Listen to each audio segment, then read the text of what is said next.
Hi, welcome back. This is a continuation of the stolen history. I don't know what happened. I was in the middle of the other one and it just cut off. And I couldn't continue on that video, so here's another one. I believe I left off with the scientific. I bumped my screen. I don't know where it went.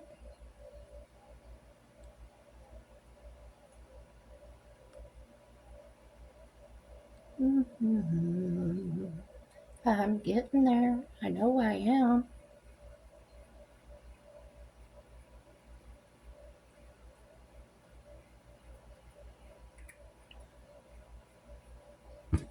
Can't do much without my glasses on, I tell you.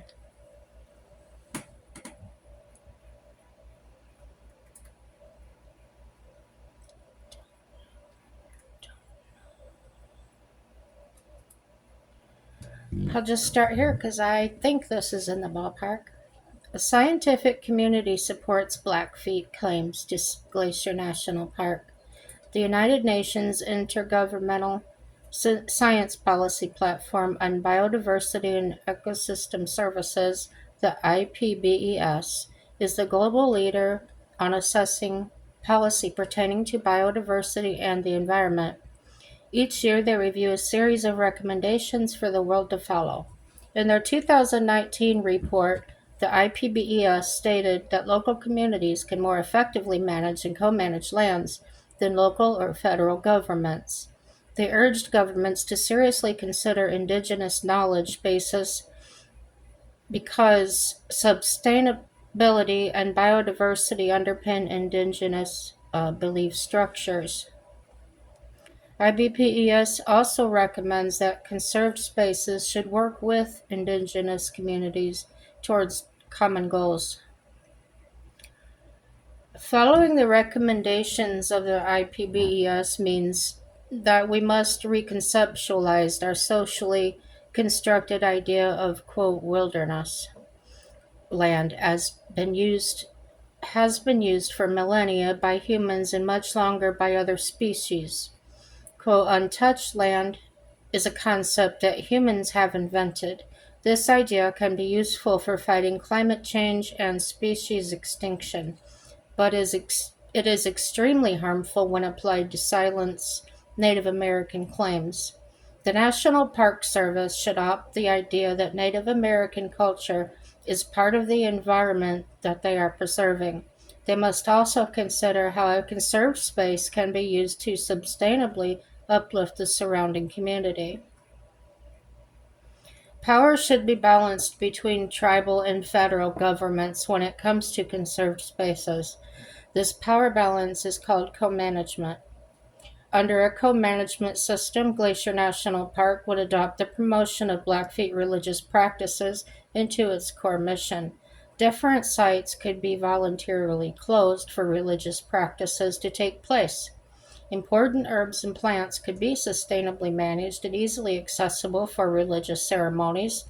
Visitors would learn a great deal about Native American culture under this new system.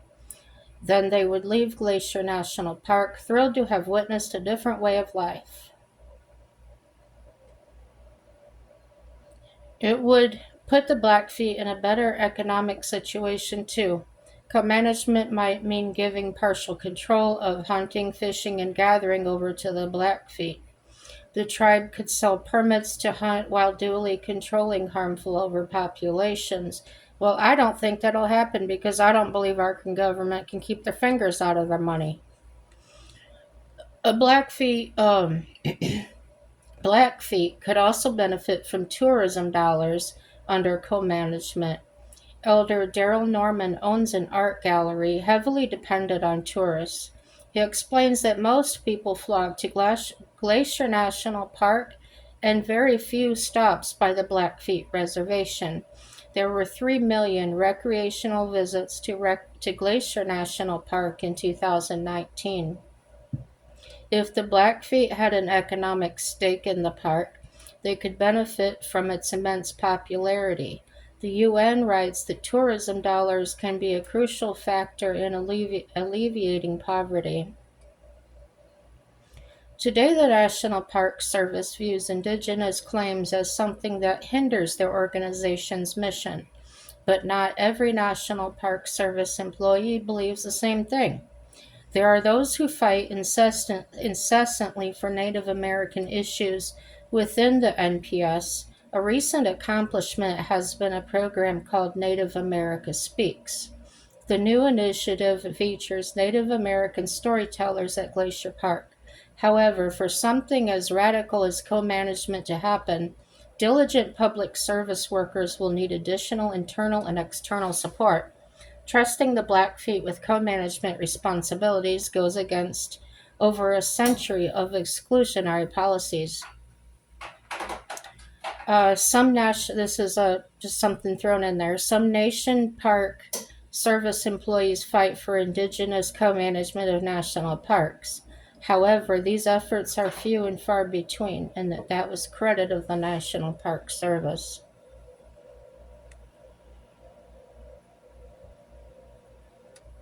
So yeah, cut that funding, cut that budget back, and let's give it back to the natives they were there first. Come on, shrink our government. I don't know, I'm crazy, don't listen to me. Have discussions. Remember that both historical and contemporary issues of Native Americans are often overlooked. Schools have become standardized testing machines that have no time for indigenous cultures. Converse with your friends and family and post on social media. Change only occurs when it pervades public consciousness. Protesting and demonstrations are powerful, but at the end of the day, even the protesters must go home. That's why we must allow these issues to follow us home. Then we'll return the next day with a stronger fire burning. Look for safe ways of activism. In the time of COVID, there was a noise back there, it made me stumble. Online petitions and organized events. Lastly, contact your senators. They're obligated to respond back. A phenomenal way to immediately assist the Blackfeet Nation is through the support of authentic Indian arts and crafts. Purchasing authentic arts and crafts provides important short term income while helping traditions thrive. Daryl Norman's gallery sells authentic artwork and provides cultural education through art classes. His website can be found, it says here, but I have to click it to go see. Mr. Heavy Runner will be soon coming out with a DVD of his stories. One should also donate to organizations like FAST, FAST, which are daily fighting food insecurity on the Blackfeet Nation. Co-management of Glacier National Park may sound like a no-brainer, but developing a system of co-management is no easy task. There are many unknowns. Some believe that co-management of Glacier National Park is not feasible, or that it just wouldn't solve enough problems for the Blackfeet. If successfully accomplished, though, it could exponentially improve lives and outcomes for thousands of Blackfeet. There is much adversity to be faced, and one should never let adversity take away their hope. I am reminded of the words that Ernie Heavy Runner said to me one slow summer afternoon after all the warriors had dismounted their horses and set up camp for the night. Back in the days, it was not unusual for a man to go over and tell the other, "Let's go hunting into Yellowstone," which is 203 miles away from here in Blackfeet country, and he'd say, "Yeah, let's do it. It may take them 10 to 15 days, but they'd do it." Because they were positive thinking. So when you met a group of people all thinking positive, you can create an energy that is phenomenal. They have another picture here. You really can't see. It's just basically blurry gray. It says Blackfeet people on the shore of the Two Medicine River. Ernie Heavy Runner recalls the Blackfeet people were positive and that we need more of this positive thinking today. It's a really good read, you guys, and the The web page this is posted on is www.greenzine.org. So I will continue my little native things here and there. They're not little by all means. Um, just some of it I just get way too emotional through. I really do. I just think a lot of it is so horrible. And to see things from their viewpoints is so easy for me to do because I've been through so much. Just think, when you're sitting there homeless, you have nothing. Well, pretty much how they did with people that lost their homes in the hurricanes and the fires. And then the government comes and gives you a little money to get off of it, and then they build the thing up and make it grand, and then they charge people to come visit it. That's the way I see it. And you're basically left out to, well, you're just left out to the wind, and that's what they did to the natives. Um, so in reading these things, I can really get an insight and understanding as to why a native looks at my skin and instantly hates me, because of what my skin color represents to them. And likewise, there's many people searching for equal opportunities and things that will never ever have that. No matter how many policies are put in place, no matter how many demonstrations there are, they'll never get it. You can't go back once the thing's been done. It's like, um, oh, I killed your dog. Oh, I'm sorry. When you say I'm sorry, it doesn't take it back. It doesn't make it not happen. It happened. So, have they learned from this? I don't think so. Not very much.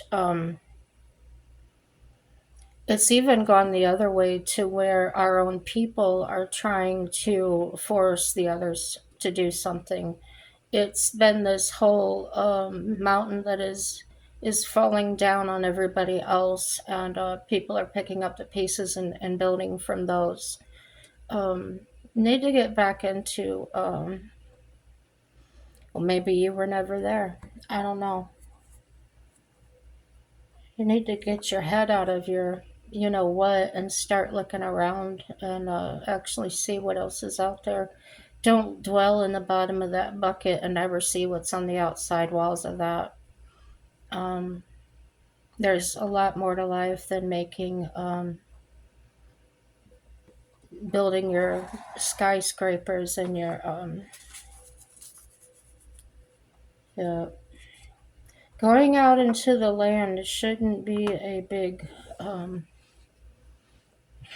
I don't even know how to describe the word. I've always hated this about people since I was a child. Um,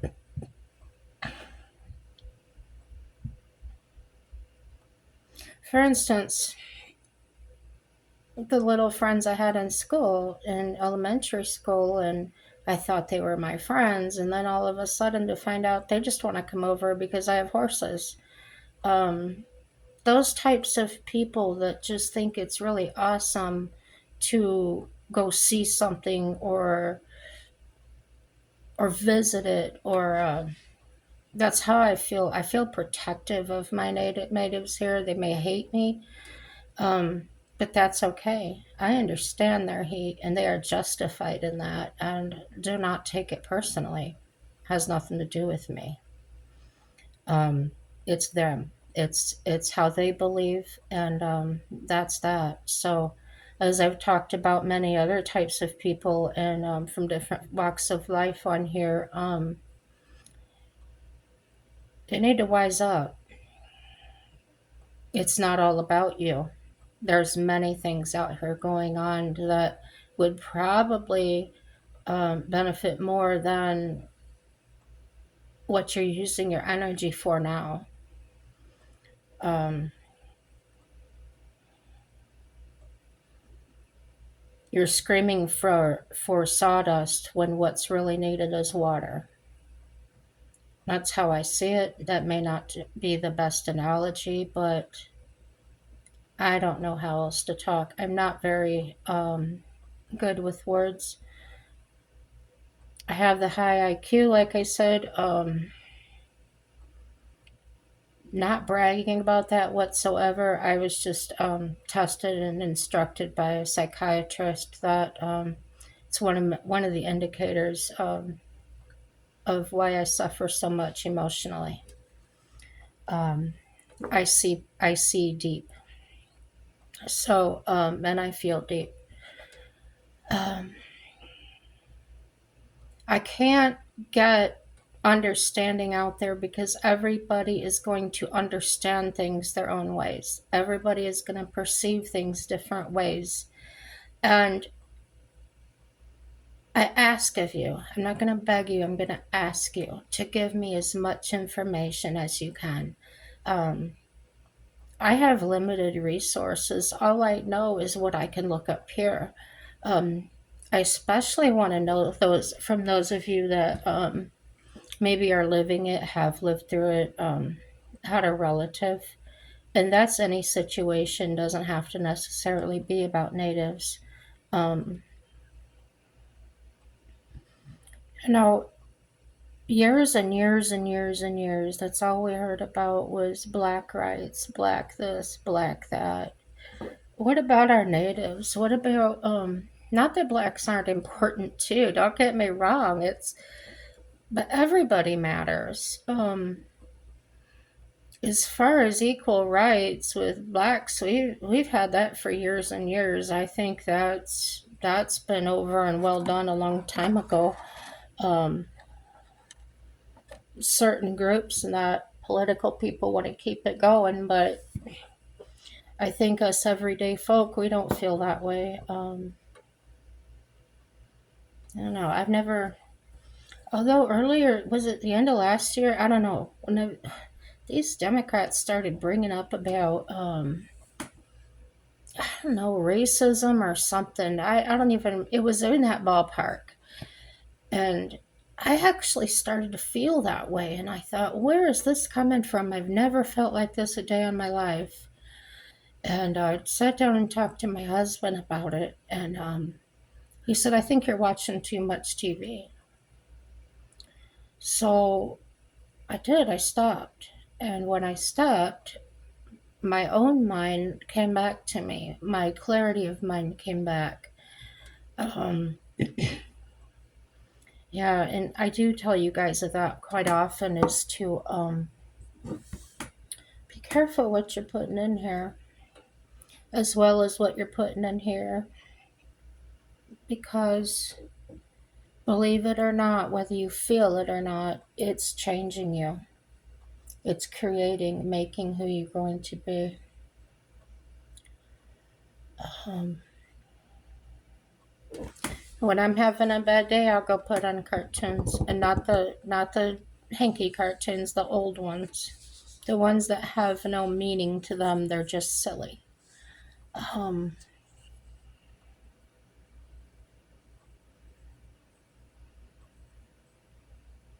let's get back to what matters. That's going to be a way farther bridge than many of us can get across, but a bridge too far.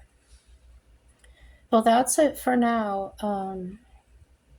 I did have to take a lot of breaks during those videos. I actually did sit and bawl a couple of times, and I'm glad you didn't have to see that it was ugly. Um, yeah.